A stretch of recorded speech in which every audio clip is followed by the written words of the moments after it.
of emergency? Yes, please. What's the problem? What's the problem? What's the problem? Someone killed my parents. Pardon me? Someone killed my parents. What? Who? Are they still there? Yes. The people... What? No. Were they shot? Hey, man, dude. Were they shot? Yes. They were shot? Yes. On August 20, 1989, Jose Menendez, the executive director of a major international film studio, was shot along with his wife inside their home in the American city of Beverly Hills.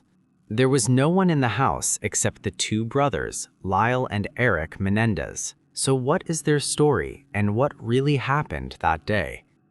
Who shot who? You came home and found who shot? You know if they're still in the house, the people that did the shooting.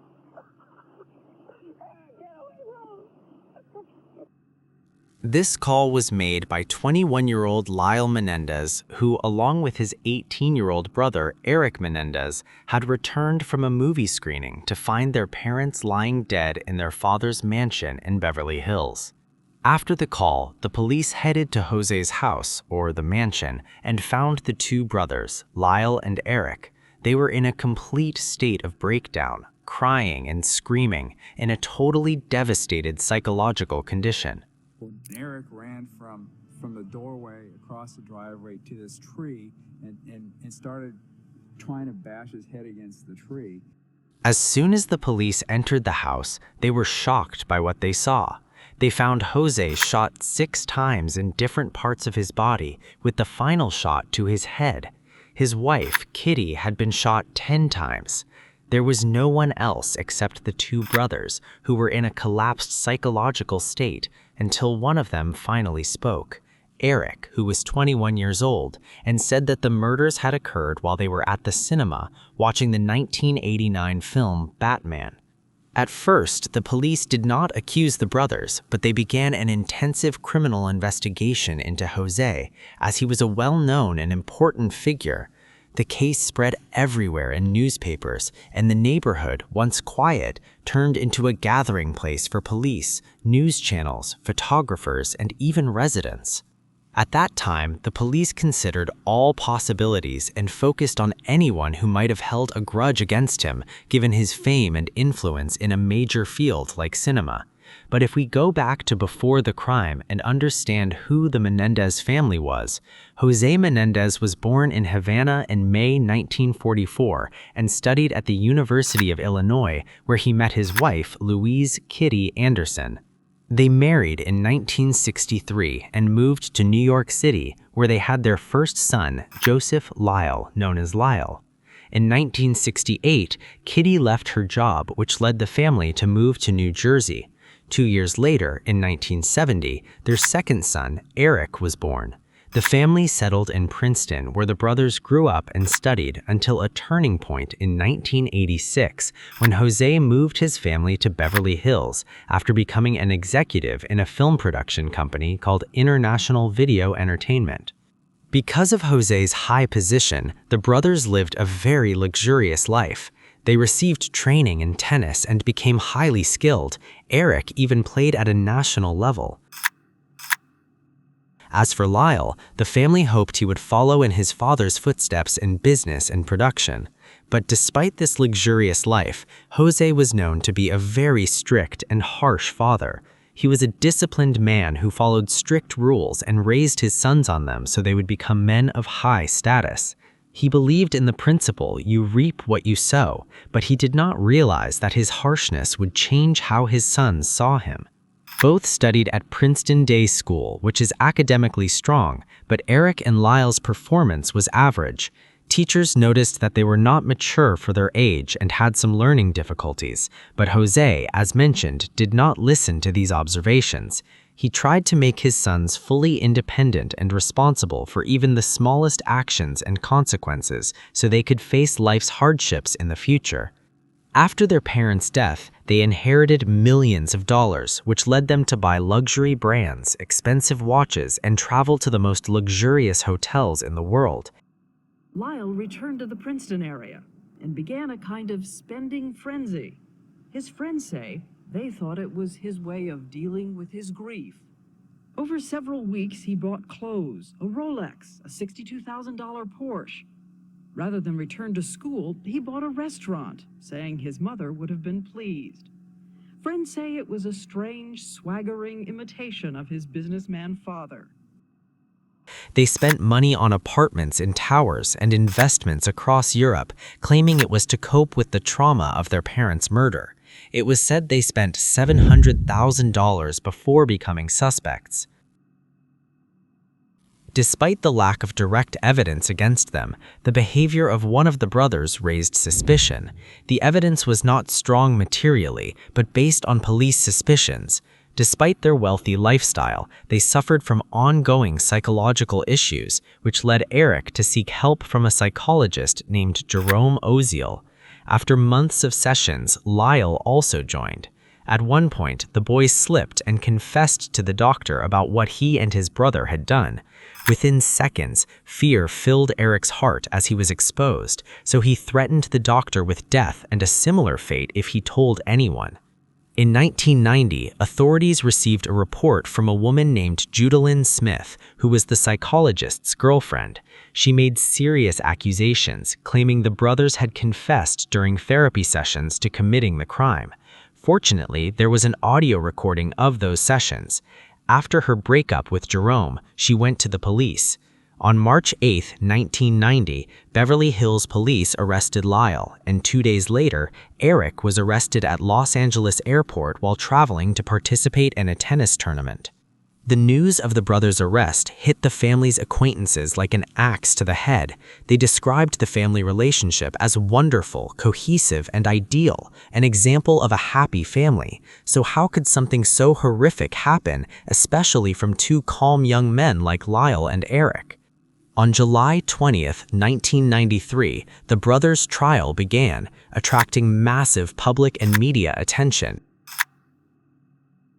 If convicted, they would face the death penalty. It is said their trial was among the first to be broadcast on television.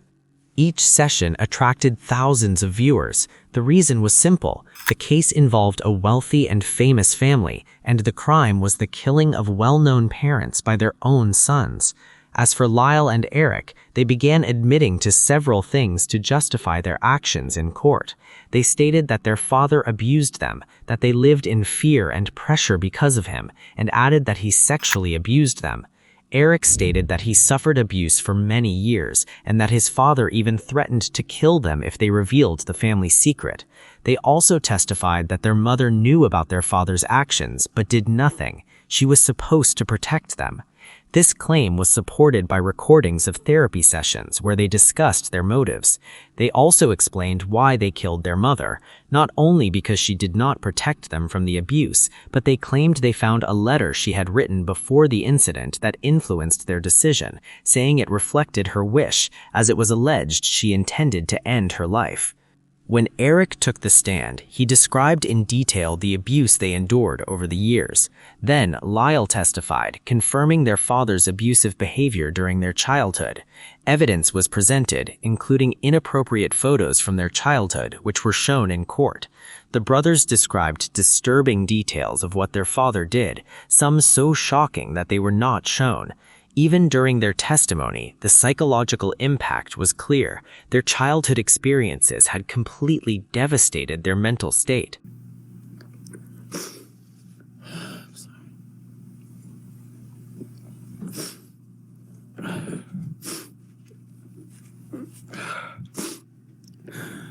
I just told him that I didn't want to do this, and that it hurt me.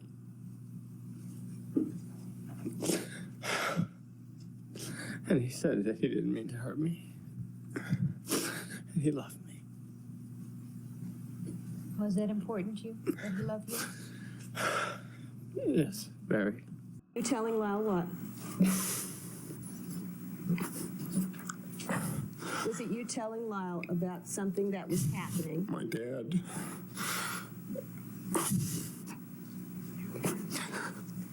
Okay. Oh, my dad.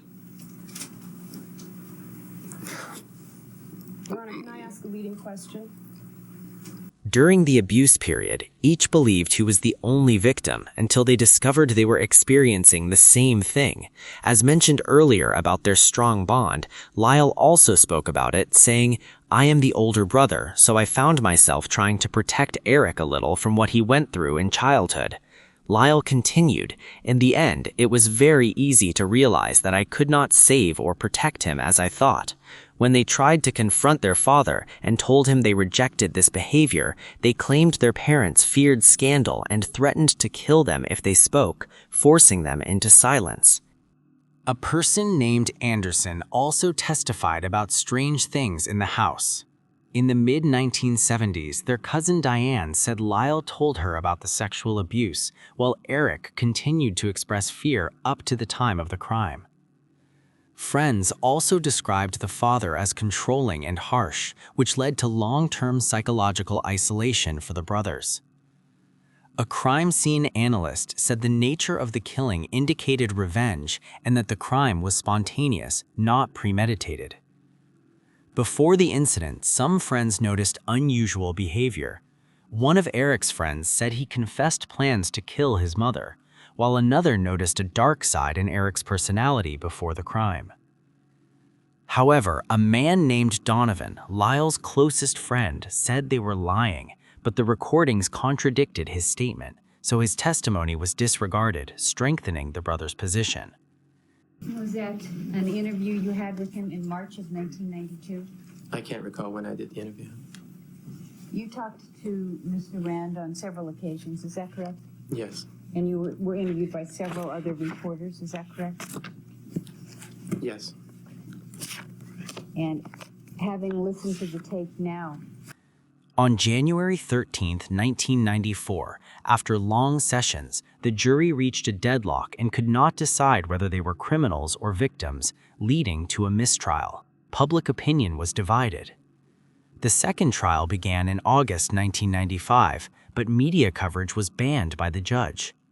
On March 20, 1996, the brothers were convicted of first-degree murder and sentenced to life imprisonment. After the verdict, public reaction was divided.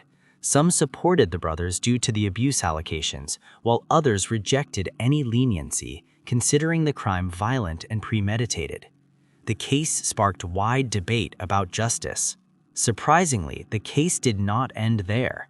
After 30 years, a lawyer named Cliff Gardner presented new evidence supporting their account, including a letter Eric wrote 8 months before the crime, expressing fear and his father's threats.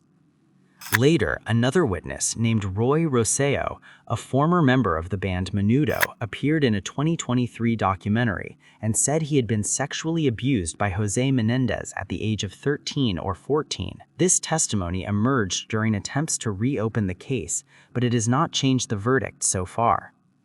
For more than 20 years, the Menendez brothers were imprisoned separately, Lyle in Mule Creek State Prison and Eric in Richard J. Donovan Prison, about 500 miles apart. They communicated only through letters and even played chess by mail. Lyle said in a 1996 interview, "Our early years in prison were very painful. My brother even went on a hunger strike to keep us together." In February 2018, Lyle was transferred to a new unit at Richard J. Donovan Prison, and in April, Eric was transferred to the same unit. When the brothers reunited, they broke down in tears. Lyle whispered, "Finally." It was a very emotional moment, especially after all those years of separation. Their appearances had changed so much that they even struggled to recognize each other. Lyle expressed his feelings by saying that a great burden had been lifted from his shoulders after speaking about his family and how much he had changed since his teenage years. He is now a 49-year-old man, perhaps now the same age his father was when he killed him. As for Eric, now 46 years old, he has refused all interview requests, but once told Barbara Walters in a 1996 interview that he feels a deep regret for what he did and said, "There is not a day that passes without me thinking about what happened and wishing I could go back to that moment." A documentary about their story was later produced on Netflix, revealing more details about the case. As of June 25, 2025, their sentence was reduced to 50 years under juvenile laws, but parley remains subject to final approval. Prosecutors strongly opposed a retrial despite new evidence. The court ruled that the evidence was not strong enough, although new material after the documentary increased public support for them. The process remains complex and may take a long time. After all these years, the Menendez brothers' case is still evolving. Despite many attempts to reopen it, no final resolution has been reached, and it remains under careful legal review.